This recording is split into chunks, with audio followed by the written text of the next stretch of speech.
На фото слева это Шахид Боршигов, прадед советника Рамзана Кадырова по религии Адама Шахидова.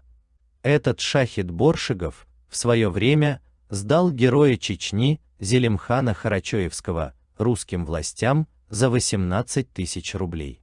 Сегодня история повторяется, сегодня уже Адам Шахидов работает на русских и сдает им мусульман. Напомним, что не только Адам Шахидов является потомственным предателем и стукачом, но и Руслан Алханов является потомственным предателем.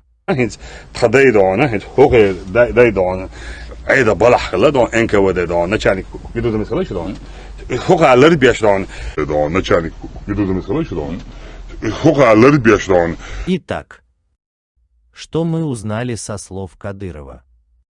В то время, когда НКВД убивала и ссылала чеченцев, в том числе чеченских устазов и авлия, отцы-спецслужбисты Алханова защищали отцов Кадырова.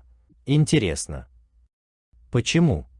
Отцы Алханова преследовали суфийских устазов Чечни, убивали их и высылали.